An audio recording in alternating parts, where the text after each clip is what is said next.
Hello, everyone, and welcome to the HABISask webinar. Thank you for joining us today. My name is Darby Briggs, and I'm the Communications Coordinator for the Saskatchewan Wildlife Federation. It's a pleasure for the SWF to be able to host this informative and important webinar. Yet before we begin, I have a couple of housekeeping items. Please submit any questions during the presentation by using the chat option with the webinar. If time permits, at the end of the presentation, we'll try to address a few questions.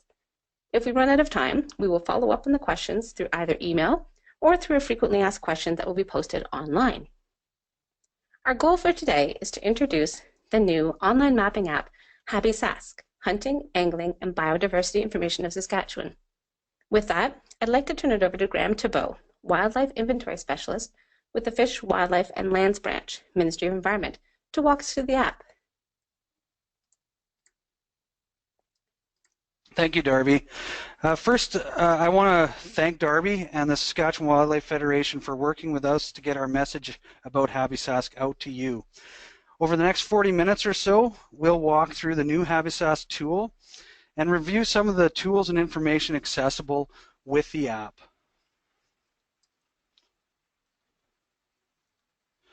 Along with this webinar, we are also working on instructional videos that will be posted to saskatchewan.ca. We'll also discuss other ways that you can learn about how to work with HABISask. So let's get started. So why was HABISask built? HABISask, yesterday the government of Saskatchewan had provided limited access to fish and wildlife data to its clients. Today, we hope that HABISask provides a presence for fish and wildlife information online. We are able to provide clients with access to hunting, angling, and wildlife viewing information by putting it at their fingertips. We will hope to inform the development process by having at-risk species information available to industry clients. HABISask is mobile, so today you can simply enter the web address into your mobile phone and access HABISask from there. We have modernized some older legacy apps such as the Wildlife app and the Saskatchewan Bird Atlas. And HABISask works to consolidate some existing map information such as the bathymetric maps, wildlife management zones, and the other legacy apps I've just mentioned. So who is HABISask for? HABISask is available for anyone who has an interest in using it, but was designed with four main user groups in mind: hunters, anglers, wildlife naturalists, and industry and consultants. HABISask can be found at this website, gis.saskatchewan.ca.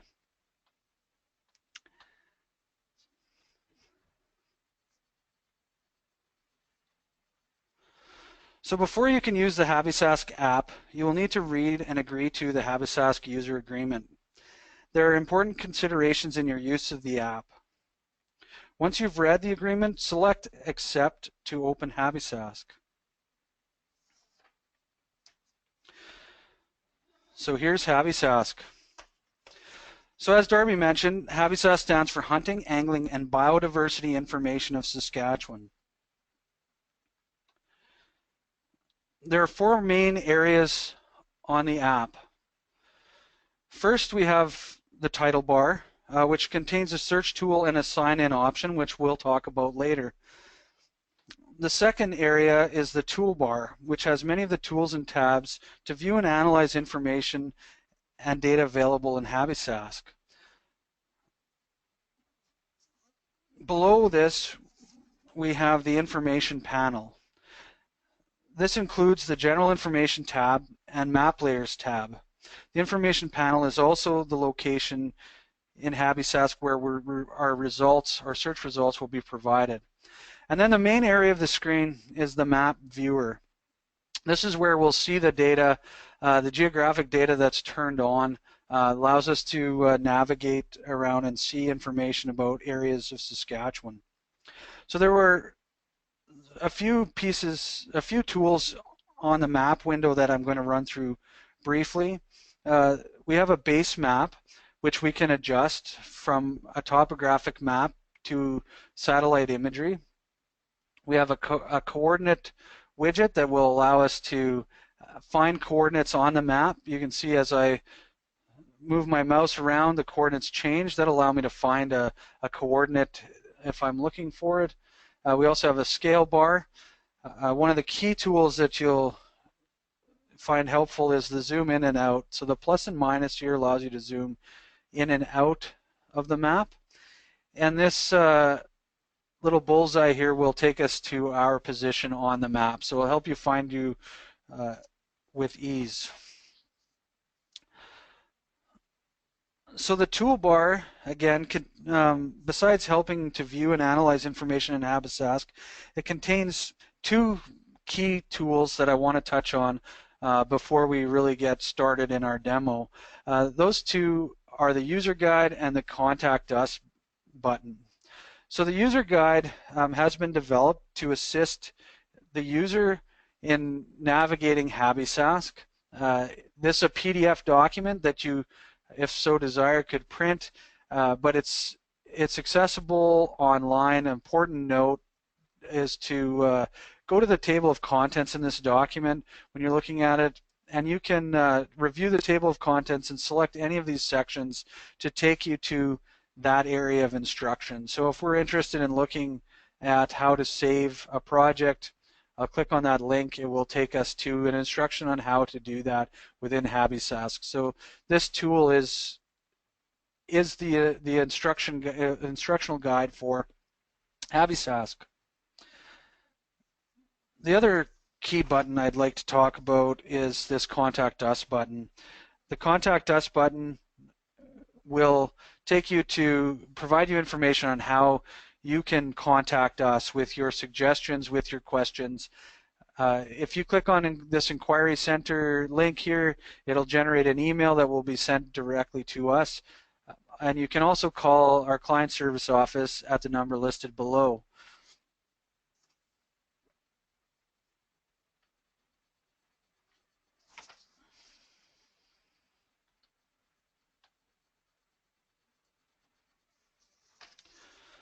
So the other area here that you should find helpful is the information panel.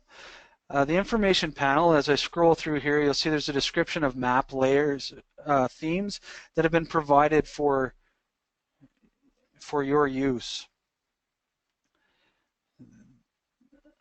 As per the client groups that I'd mentioned earlier, we have themes set up of layers that we felt would be most useful for people looking to do these activities.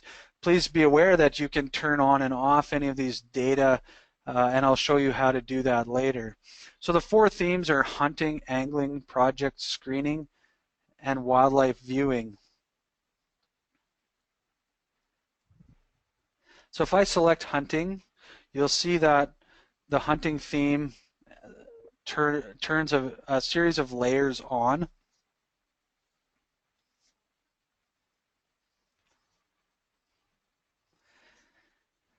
And we can zoom in and out. Another quick way we can zoom in and out is if you're at a desktop computer, you can hold the Shift key and draw a box, or you can scroll in and out with your scroll button on your mouse.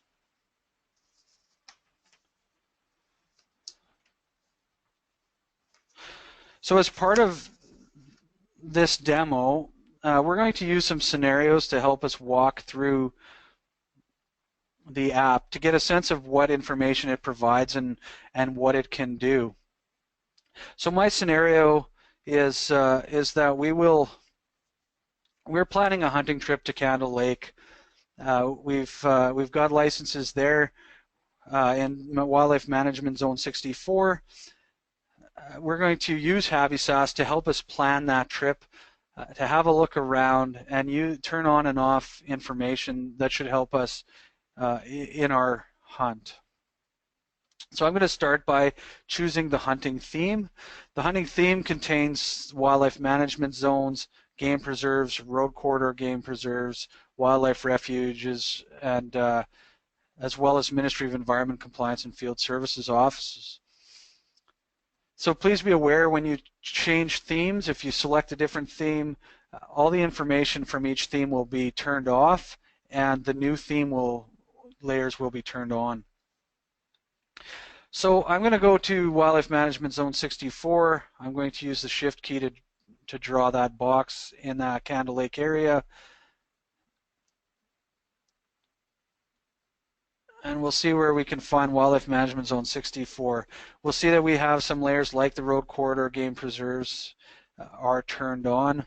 We can scroll in and out using our roller button or this plus or minus button on the left. So I want to know more information about Wildlife Management Zone 64. You can see these orange boundaries define the zone, and I can see the label here. So I'm going to select Wildlife Management Zone 64, and you see that area is now highlighted in yellow.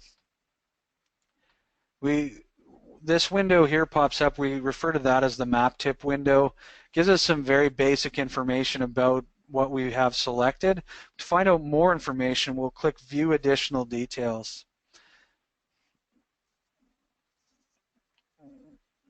So when we click that link, you'll see the information panel on the left has now changed, and it provides us some more information about the wildlife management zone.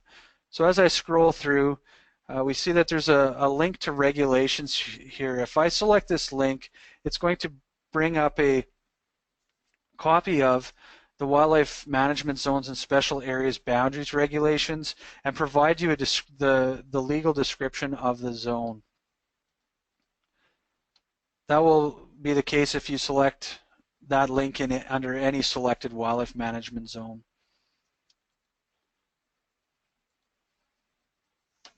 So I'm going to go back here.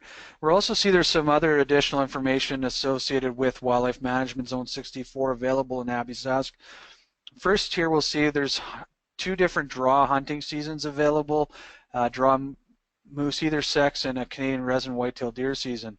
As we continue down, there's some regular seasons for big game as well as upland game bird and migratory game birds.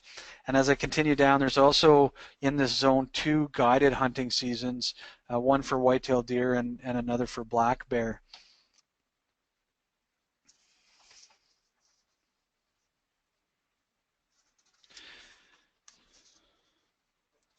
So we can also add other map layers to our map.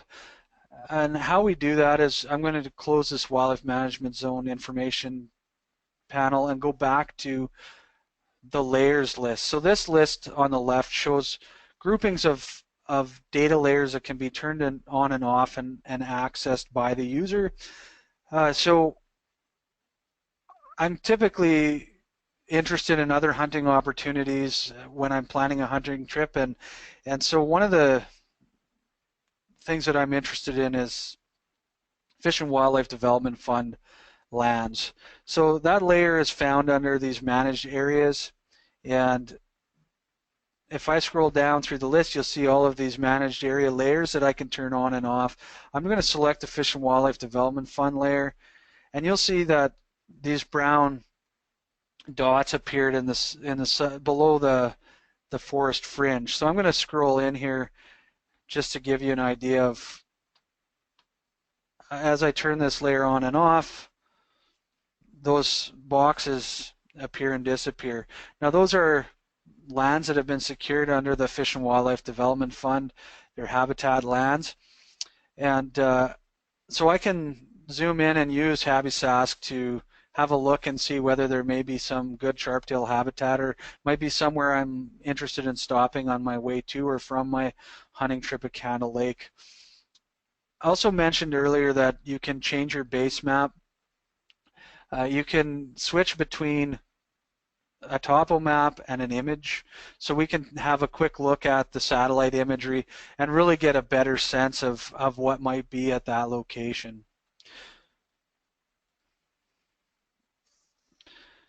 So I'm going to return back to my view of Wildlife Management Zone 64. And given that we're planning a hunting trip to Candle Lake, and I've booked 5 days off of work and we plan to spend those 5 days in the Candle Lake area. I've also heard that there may be some quality angling opportunities nearby. So I'm going to use HABISask to have a look and identify what areas might be there where I can do some angling. So I'm going to go back to the information tab and back to the list of themes, of map layer themes. So I'm going to scroll down now to angling and select angling. You'll see here the list of layers that are turned on when I select angling. And again, as I mentioned before, the hunting layers that are different than the angling layers will be turned off. We can always go back to our layers list and turn any of the layers in HABISask on and off. So I'll select angling and you'll see that my map now changes. The angling theme contains water body locations, fisheries management zones, so north and central and south, as well as the fisheries biologist management areas, and again the environmental compliance and field services areas offices are available here as well. So you'll see that depending on the scale of your map, there are dots that appear, blue and red dots that appear with different numbers as we scroll in and out of our map. We refer to these as clusters. All this means is that there are multiple fisheries locations near that cluster. So you can select a cluster and see what locations are there. And as you zoom in, those dots will disappear, revealing these other fish icon locations. So when I select this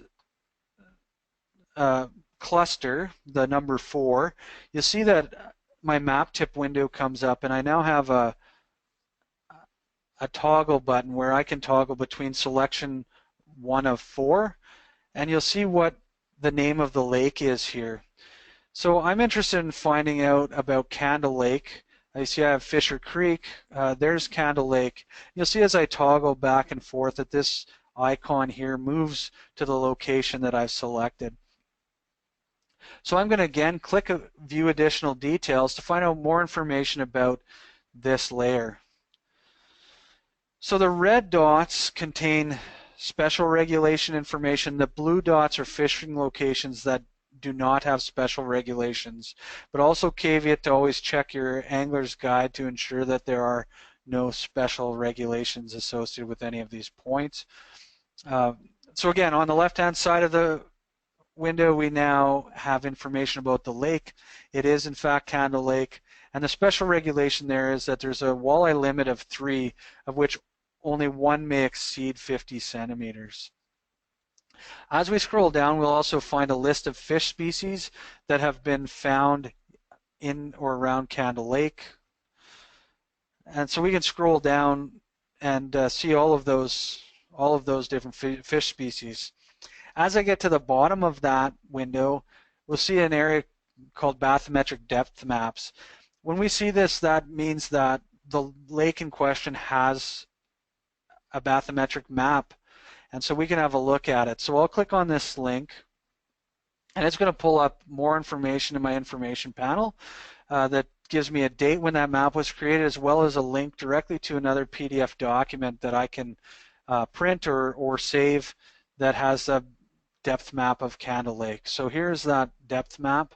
Again, it's in a PDF which can be printed or saved. So I'm going to go back to HABISask. And to get back to my information panel, I'm going to hit this little X here, and that's going to take me back to the special regulations.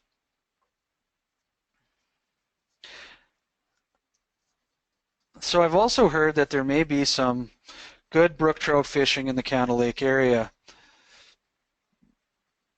And I've heard that the White Gull Creek may be somewhere that I should have a look at. So as you can see in the map, the White Gull Creek is labeled here. So I think this location, this blue dot, is probably the White Gull Creek. So I'm going to select that dot.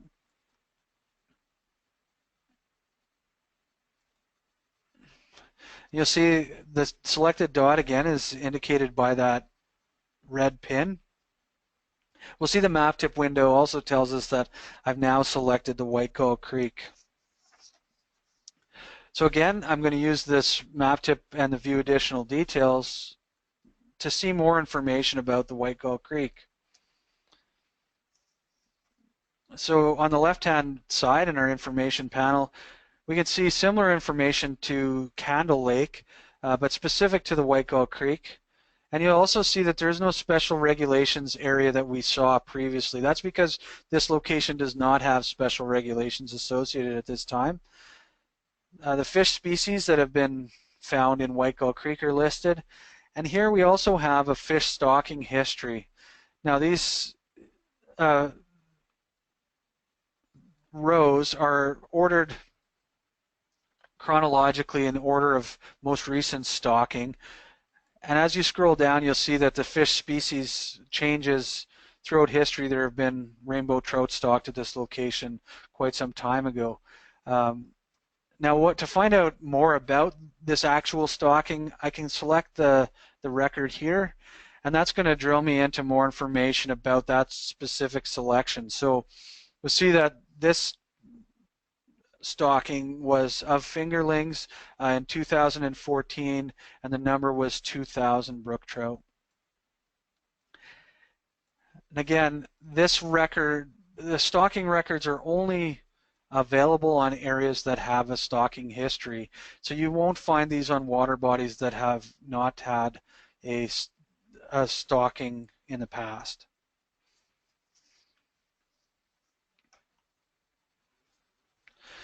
So one of the interesting tools available to me in HABISask that can help me plan this trip is being cheap. I'm not sure how far the White Gull Creek is from where I'm staying at Candle Lake, and so I'd like to figure out that distance. So I'm going to go up to my toolbar, and you'll see that there's actually a tab here that says Measure. The Measure tab gives me some measuring tools that allow me to draw lines, to draw freehand lines, or to draw shapes. Shapes will allow me to calculate area. So if I'm interested in the size of something on the map, I can draw or trace it on the map and get a quick area. So I'm going to be staying at Candle Lake, so I'm going to use this freehand line, and I'm going to attempt to follow this road to the White Gull Creek and find out what the measurement is.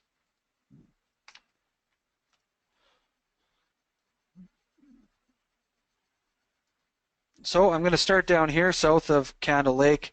I'm just going to hold my mouse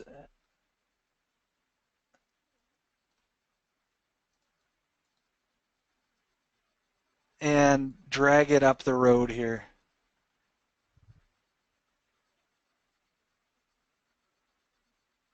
So not perfect, but a decent estimation of distance. So you see my distance comes up as 43,000 meters. I can quickly change the units of measure in this window by choosing kilometers.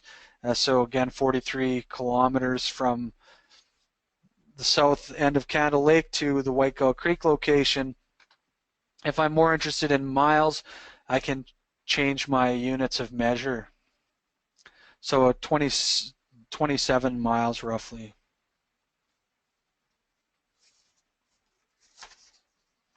So to erase that, I can use this erase.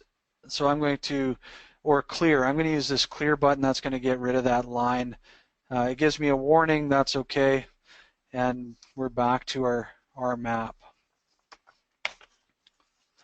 So the next theme that we're going to take a look at is the wildlife viewing theme. So I'm going to go back to the information tab, but first I'm going to close this species info tab just so that we're back to the beginning here. So go back to the information tab, and I'm going to scroll down to the wildlife viewing theme. So while we're fishing, we notice a bird species that we haven't seen before. A quick evening search of our bird guide indicates that it was a pileated woodpecker. We're interested if this bird is common to this area of Saskatchewan. So we're going to use HABISask to find out a little bit more about the pileated woodpecker. So I'm going to click on wildlife viewing to change that theme. Now to go back and have a look at that theme in more detail, again, wildlife viewing, you see we have managed areas, the Saskatchewan Bird Atlas, and the ecoregions are defaulted on, turned on by this theme. And I'm also going to point you to a set of tools that are called Habby tools. These tools have been developed specifically for HABISask. And one of those handy tools is this quick query bird species. So I'm going to select query bird species. And you'll see that this area here on the left now provides me some instructions on how to query a bird. I'm going to use this pull down to find the pileated woodpecker. You'll see it's a long list. So if you type the first letter of the common name of the bird species, it'll get you closer in the list. So you see I got to pie-billed grebe, and pileated woodpecker is a couple down from there. So I'm going to select that bird species, and as it indicates here, I'm going to click Submit Species. So we see on our map screen that we now have a red grid indicated, and we have these little green bird icons that show up. This grid is our National Topographic 1 to 50,000 map sheet boundaries, and that's how our data in the Saskatchewan Bird Atlas is currently summarized. So it's going to tell us where the pileated woodpecker has been seen by map sheet. So these areas that do not have the green icon mean that we don't have a report in the current atlas indicating a sighting or an occurrence of pileated woodpecker in that map sheet. Now this by far does not mean that that bird does not occupy that map sheet. It just simply means that we do not have a recorded observation in our current atlas. The Saskatchewan Bird Atlas is due for update, and we are hoping that the new atlas will be ready. It'll be a couple of years before that is ready, but that will improve the information available on HABISask. So if I select this map sheet, the little green icon, again we can confirm that by our map tip window that it is in fact a pileated woodpecker that's been selected. So now that we're really interested in birding and we've taken a look at what HABISask can tell us about the pileated woodpecker, I also see there's a tool here called Create a Bird Field Checklist. This checklist can be generated by map sheet to give you a list of common birds and possibly uncommon birds that you may see well in the Canada Lake area. So I'm going to select this Create Bird Field Checklist, and you'll see that our instructions have changed on our left-hand menu here. So I'm going to, it says select a map sheet, so I can only do this one map sheet at a time. So I'm going to select on this map sheet. You see I get a check mark that says geometry captured. So when that happens, I'm going to click this OK button. I'm going to move to the next step. So our species selection, our map sheet has been selected, and we can now run a report or generate our bird checklist for that selected map sheet. So I'm going to click this Run Report button and follow the instructions.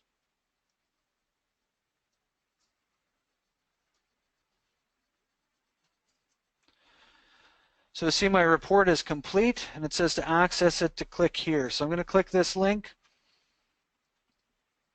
And there's my bird checklist in a PDF that I can again save or print and take along with me. There's a bird species checklist. There's some information about how to complete the checklist. And another important note is that depending on the map sheet that I select, this list of birds will be different. based on the bird species that have been recorded in the bird atlas in that map sheet. So if I pick a map sheet in southern Saskatchewan, I'll have a slightly different bird list than I would have in the boreal forest.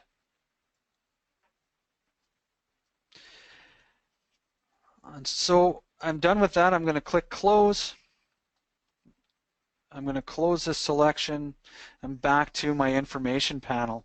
So the last theme we're going to look at today is the project screening theme.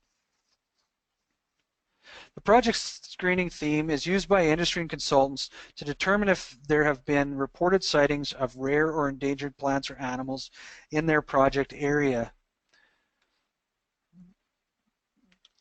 So the project screening theme is going to turn on the rare and endangered species observations as well as the ecological protection specialist districts. So I'm going to select this project screening theme, and you'll see we now have a new layer turned on. I'm going to scroll out briefly just to show you the districts. These are the areas, the administrative districts, and who you would contact if you were doing a project within these areas. I'm going to return back to the Canada Lake area by holding the Shift key and drawing my box.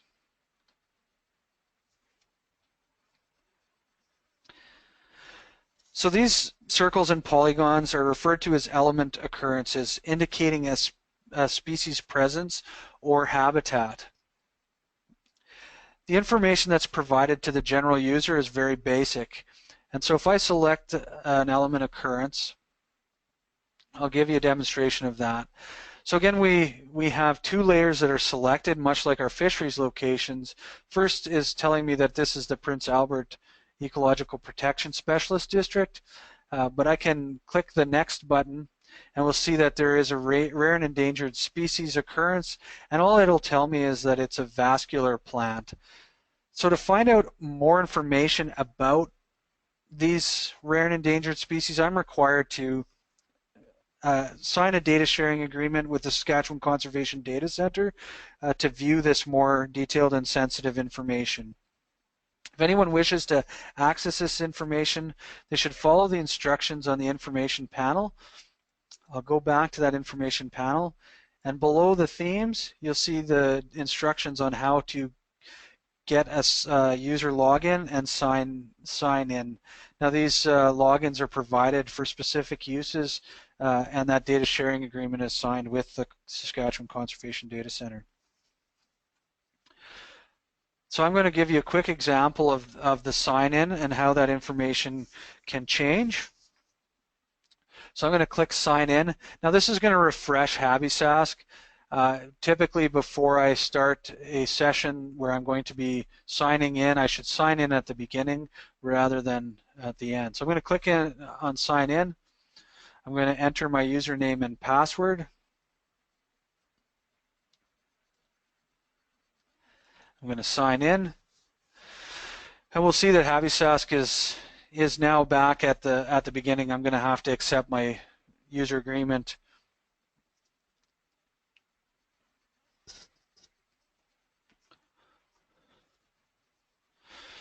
So again, I'll read and accept the HABISask user agreement, and I'm going to go back to my themes and select the project screening theme.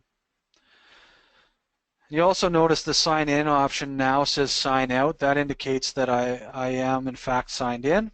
I'm going to go back to that Canada Lake area again by holding the Shift key and drawing a box.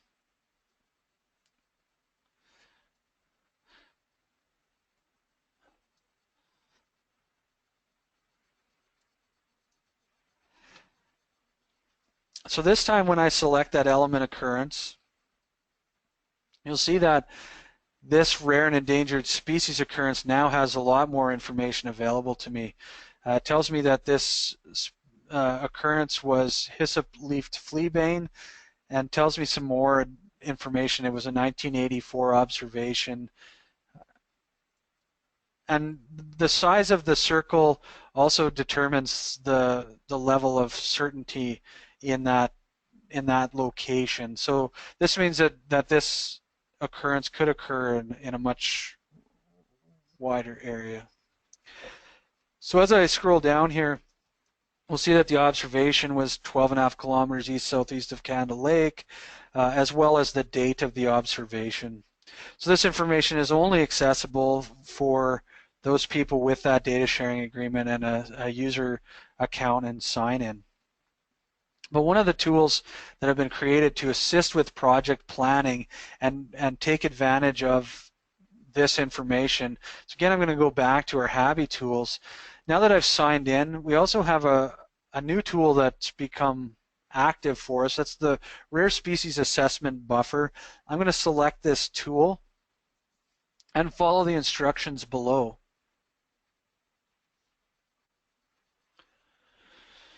So this tool allows you to create an assessment buffer around a clicked location and selects all rare and endangered species that fall within the defined buffer. So you can define your geometry by choosing one of these tools: a point, a line, a freehand line, a freehand polygon, or a rectangle. I'm going to use a rectangle just for ease of this demonstration. And I'm going to draw a box. Sorry,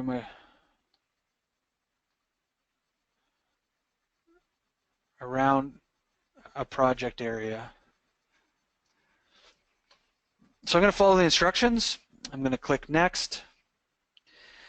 And here's where I get to determine how large a buffer I want to map. So I'm going to make this smaller.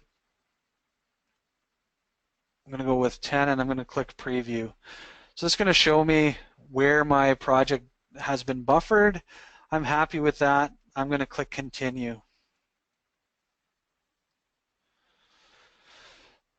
So below my map, you see a table is opened up. It says that there's 14 selected occurrence records. And if I scroll down through here, I can get some more information about each one of those records. But what I'm really interested in is all of them. And so this tool allows me to run a report that describes each one of these occurrence records that have been selected. So I'm going to click Run Report. And this is going to generate a PDF document that I can save and print that highlights my map as well as any occurrences that have been intersected my project buffer. So I'm going to click Open Report. This tells me my job is finished, so I should be able to download the report. I'll click Download, and here's my report. So that report is dated with a time on it, gives us some information about the limitations and the data. Here's the map that I've just created, as well as a detailed report of each one of those element occurrences. So that document again can be printed and saved, and you can generate as many of these as you'd like.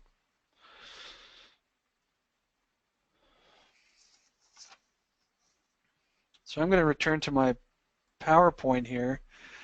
I'm going to talk to you about how do I find HABISask.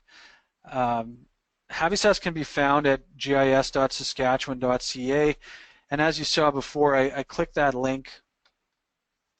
This web page, HABISask, appears on this website 4 places based on those project themes.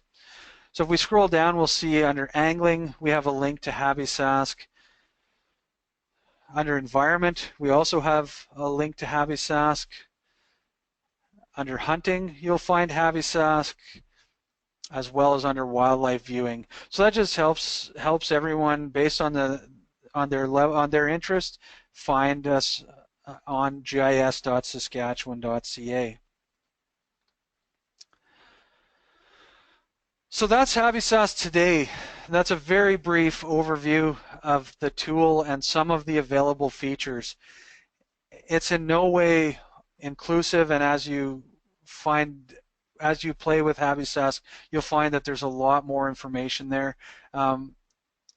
Tomorrow what we want to do is continue to enhance this tool based on your feedback as well as available data.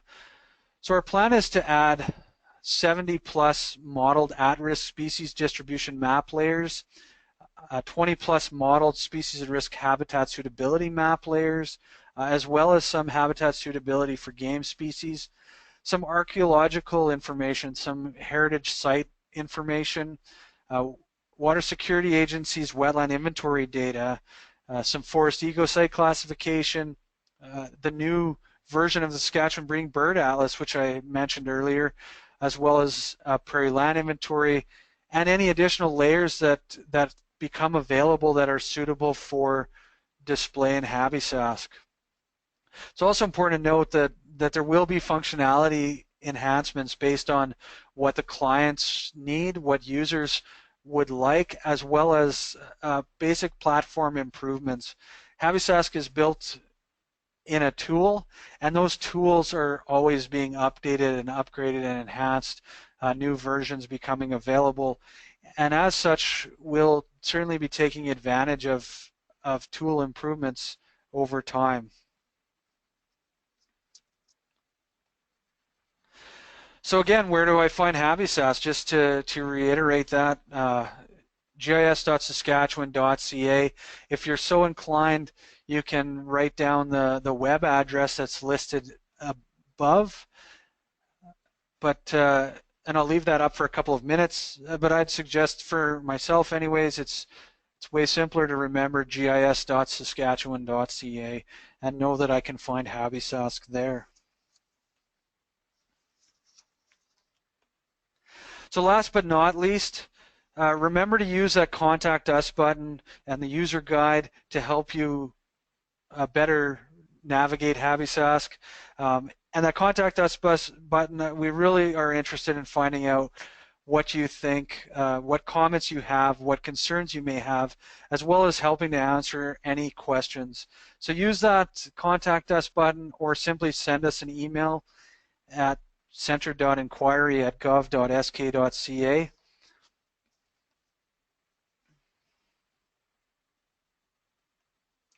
And thank you. And with that, I'm going to turn this back to Darby.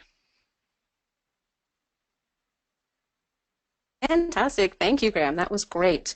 Now we have a few minutes left on the webinar. We're going to take some time to answer a few questions. I know we had 2 questions asked during the session, so I'm going to give Graham a chance to read those, and I will pop this right back over to him.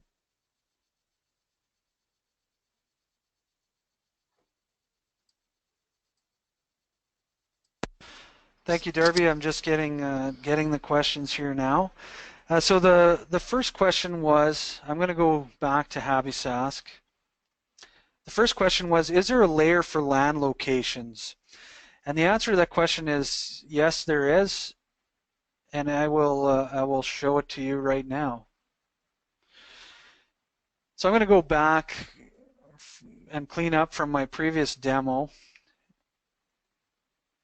and I'm going to show you where you can find land location information. There are townships, quarter sections, and they can all be turned on and off. So we're going to go to this cadastre grouping. So if I click the plus sign beside cadastre,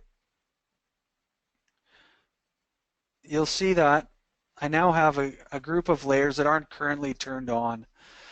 So if I'm looking for a quarter section land location, I can select that. I'm going to go back to an area south of the forest.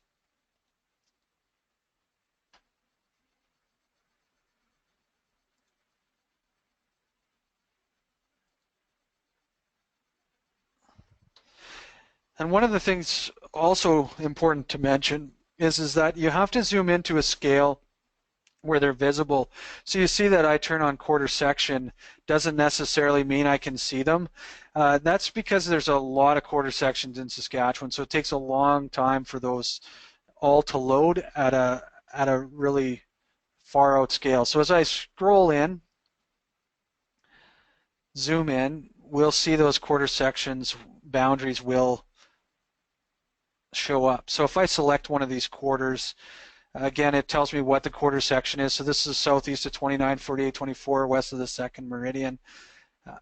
If I want to select multiple, I believe hold the shift key to do that.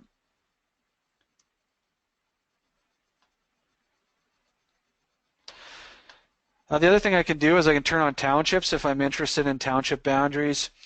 So you'll see the townships have shown up now in this dark orange line, as well as the sections. So if I don't need the level of detail of the quarter section, I can also just go to the section. So I hope that answers that question. And can we find a water body using the search function? Yes, you can search the name of a water body. This will search all of the layers in HABISask for the text that you entered. So for example, if we search Candle Lake, our search results will include the water body, the Candle Lake Compliance Area Office, Candle Lake Provincial Park, and more. So I'll type Candle Lake and we'll see what the results are.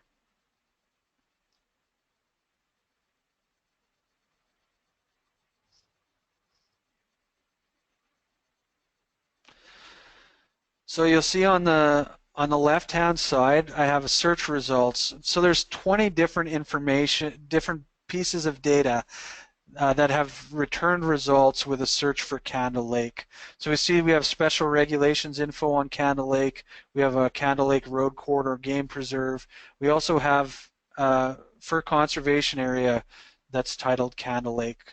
So these are all layers that have been turned on with the theme that I'm looking at. So if I select one of them, this was the Road Corridor Game Preserve, you'll see that it's now taken me to the Candle Lake area and shows me the selection. The blue Road Corridor Game Preserve is the one that's labeled the Candle Lake Road Corridor Game Preserve. I can also select fisheries location, and that will take me to that as well. So here's again the special regulations information for Candle Lake. So I hope that answers that question. You can use that search dialog to search for other things as well. Candle Lake is just simply one example.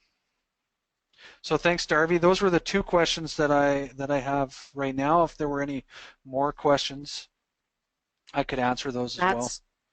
Great. No, we are all set, Graham. Thank you so much. Again, we'll provide the answers to these questions through email or an FAQ posted on the SWF website. If you guys have any more questions, don't hesitate to use that contact us information on the website. With that, we'll bring this webinar to a close. Thank you once again for joining us. Enjoy exploring HABISask and have a great day, everyone.